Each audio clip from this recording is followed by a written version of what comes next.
People, we are back on Play It Forward with Dawn Davis.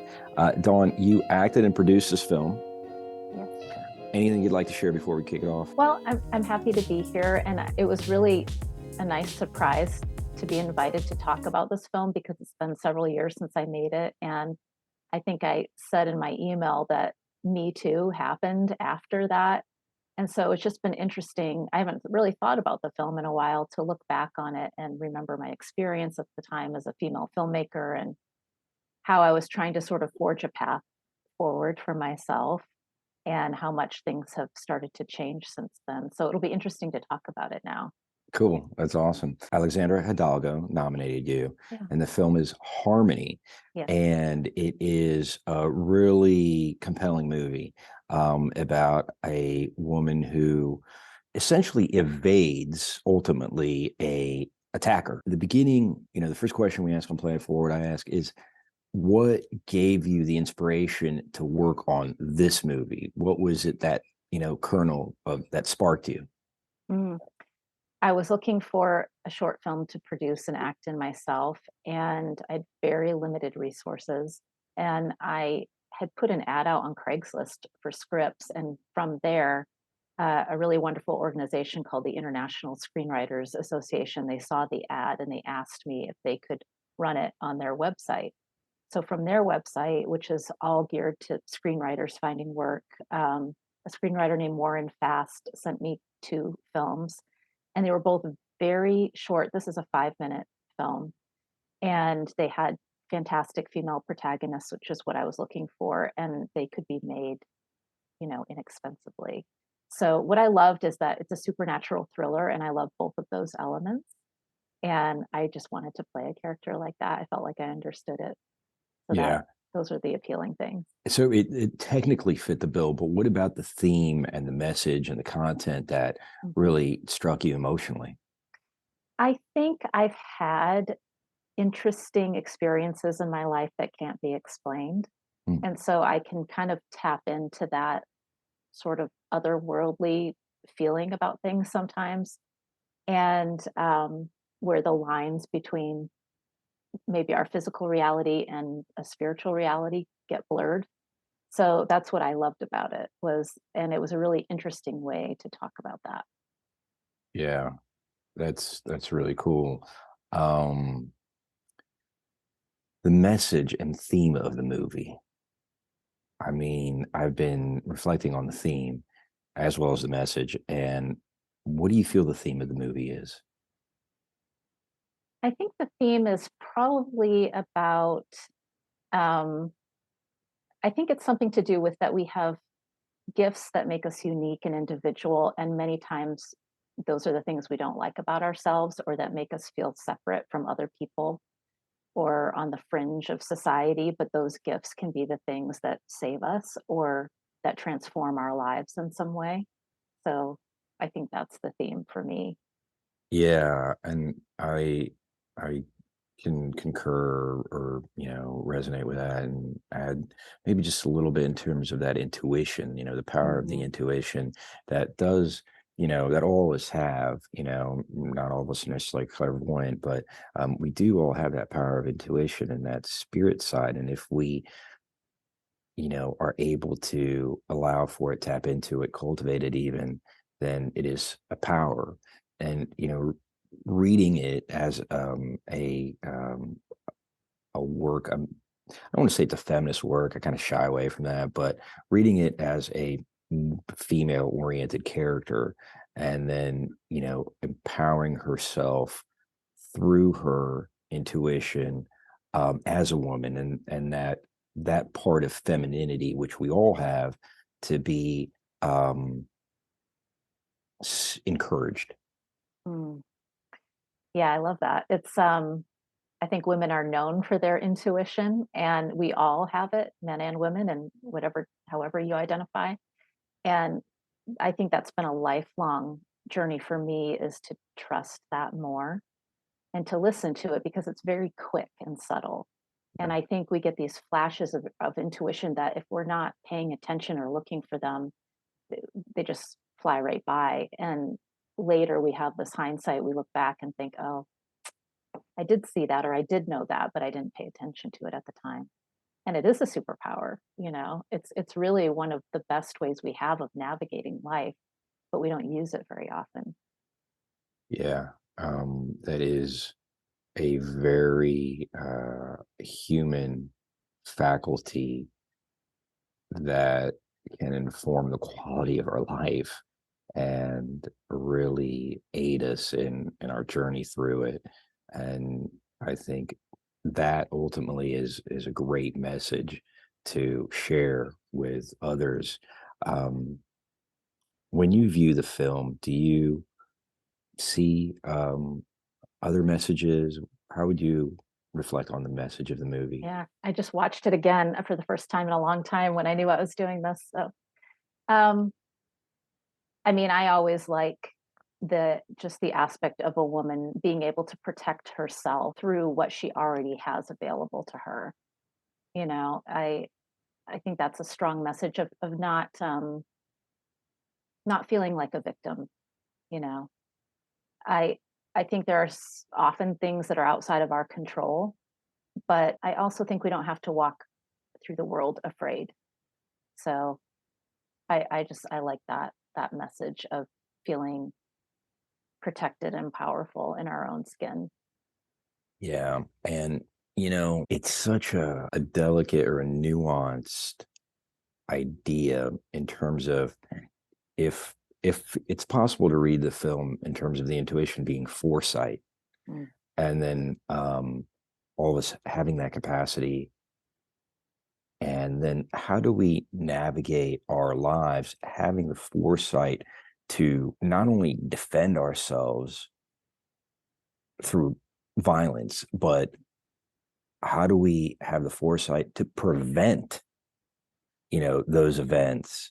And where is the line between, our own responsibility to not invite that, um and then our own ability to express ourselves, you Mhm. know, as we are, and particularly to get kind of, make that concrete. It's like, you know, people say, well, she looks provocative or he looks provocative, or, he's drawing attention. Well, where, how do you see that? Oh my gosh, that is such a good question, and you're right, it's super nuanced, and I think I might be a little controversial here. I think the pat Do it. answer is well, I think often the pat answer is to say, "Let's just talk about women," because this is where the conversation usually happens, is that a woman should be able to dress however she wants to dress and do whatever she wants to do and be safe. I think there's a lack of realism in that answer. Um, of course, women should have autonomy, complete autonomy over their bodies, and they should have the freedom of expression in the same way that men do. But I feel like we leave out the human equation of like, we are animals in some senses. And um, why make it harder on ourselves and on other people? Like, I, there's something energetic about it. So I think there's a way to walk through the world that is expressive and is confident and powerful and autonomous without needing to provoke overtly. And this is my own opinion, so I am I think people should do whatever they want to do. But I do think, for instance, if I had a daughter, I would want her to dress modestly, um, knowing that she's in a world with all kinds of people. So I don't know. Yeah, and it can be dangerous. Why not use what she has at her disposal to keep herself safe? And I don't mean like covering up head to toe, that's not what I mean at Right. all. But just being thoughtful about it, Yeah. Yeah. you know? I think it's a very mature answer, and I think it's that level of maturity that is mindful of both, hey, I should be free to do this, but I don't live in a society or culture or world that is benevolent 100%. There are dangers out there, and forces, and there's animalistic in instincts, that some people aren't able to are Right. sick, Yeah. right? They're sick. And you can also have a be mindful of the place. Like if you're among friends or your home or Right. whatever, you're in a safe Exactly. space, by all means, Exactly. do whatever you want to do. Exactly. I think Yeah. that's so important. It's so critical to really, share that. I have a daughter, and as mentioned, it's like that's something that's very relevant for me. And I'm thinking about it, talk about it with my wife, and especially after watching your film, and Mhm. where is that line? And there's just, there's that maturity that we as human beings, have to cultivate between our need for attention, and sometimes that it becomes extreme, and it becomes extreme because it's not met in other ways, um but also our need for self-expression, and where does one kind of blend in the other. So thank you for that, Dawn. I I always appreciate it. hesitate to say that, but it's always what I'm thinking, and I think we also have to ask ourselves, what are we trying to say? Because the way that we present ourselves, there's always something we're sending out, Yeah, not, could be nonverbal, and you do send a message. And so what is the message you're trying to send? How do you want people to approach you or interact with you? yeah, Nobody deserves to be on the receiving end of violence, no matter what, absolutely, no matter of what they're course. wearing. It doesn't matter. But um, I think we could encourage young women to be thoughtful about how they present themselves Yeah. too. Yeah, no, absolutely. And again, just to really reiterate the point, I do think in my life that I've seen the women that really kind of go on that extreme, or the men that go on extreme and are really encouraging attention. Of course, I don't want, violence, but encouraging attention. It's like there is a need that's going unmet, and that need is getting confused, Hmm. and that's sad, it really is. Yeah. Um, so the last question, play it forward. Um, how have you been changed as a person since making Harmony? I think it kind of opened a door that never closed, which is that it was the most rewarding experience I had ever had as an artist, because I developed it and I produced it and I acted in it. And so from start to finish, I was the creative person, the engine behind that. And I think it just showed me what was possible, and that I didn't have to wait for other people to choose me. Um, and it's sort of, I can't always make the projects I want to make, but it's the lens that I see through now of what do I want to do? What do I want to write? What do I want to produce? What do I want to direct? I'm not really thinking of my career or art in terms of what is going to come from other people anymore. So that definitely changed. Wow, that is huge. Mm. It's such a milestone in the development of an artist. And what I'm hearing is, and it occurred in my life at one point. It's like my desire is no longer based on making it, or being a career, paid this, that, or the other. I am engaged in the activity and in the process. And that's a really liberating thing as an artist, um, and a very empowering thing. And ultimately, you know, I think it makes for a better experience. Yeah, creativity is an act. It's active, and I think we all have the ability to be creative every day in how we live our lives, no matter what our opportunities may look like. So I'm really glad that you're doing that too. Thank you. I think that's a really strong statement. We're going to use that clip. and and the reason is that we forget.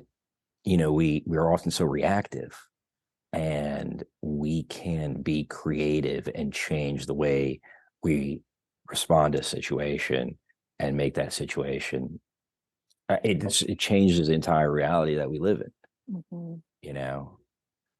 and I think that is what the importance of artists creating art at this level, at this independent level, really is about, because it does have this cultural, spiritual impact where it is the quality, of our experience that I think changes in some way. That's perhaps on the intuitive level. Yes. I think it makes life worth living. If we Yeah, didn't have our creativity, I don't know, I wouldn't right. wanna be here. So, I Yeah, however yeah, it gets used, on a daily basis, it's worth exploring. for sure. Dawn Davis, filmmaker, actor, producer. Should I say writer director? Yes, please. Is that Yeah. coming? Yeah. Yeah, it is. Yeah. Awesome. Please keep me posted I of will. your work. I look forward to next time our paths cross. Thank you so much. It was really fun talking to you. Likewise, Don. All right. Okay. Till next time, everybody, play it forward.